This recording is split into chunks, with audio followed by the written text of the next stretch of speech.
It's important because we're talking about power, the power of we the people. I remember taking a trip to Texas some years ago, and a guy in Texas said something to me about power in America that I will never forget. A guy named Ernie Cortez, who's a Latino organizer in the Southwest, in Texas and New Mexico and Arizona. He said, you know, Rick, they say power corrupts, and absolute power corrupts absolutely. He said, but powerlessness also corrupts.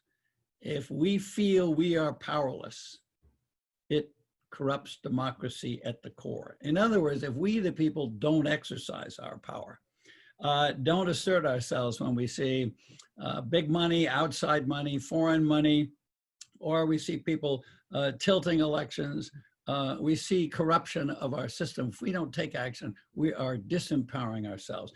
And actually, the great news from my reporting around the country, to my surprise, I will have to admit, is that the last 10 years or so, since the famous Supreme Court Citizens United decision in January 2020, has actually been a period of great activism. And John Putner is now doing what he's doing at Take Back Our Republic. During that period, he moved out of the campaign business into the campaign reform business, which is terrific. And there are a lot of other people who've done it. People don't know it, but 2018, the last election year, was the greatest year for political reform in America since the Civil Rights Movement. And I happen to have covered the Civil Rights Movement. That's how long I've been doing this journalism business, back in the 1960s.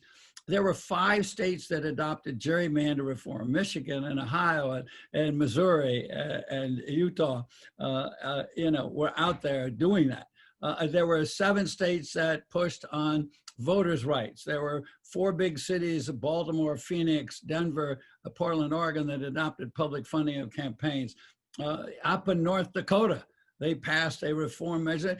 A bunch of people who called themselves the badass grandmas of North Dakota, a bunch of women in their 70s mobilized a campaign, and Putner was involved up there helping them as well. I mean, it's an amazing thing. It's spreading all over the country. And I think it is actually the Citizens United decision which cut loose the floodgates, as one of the dissenting justices said, Justice Stevens.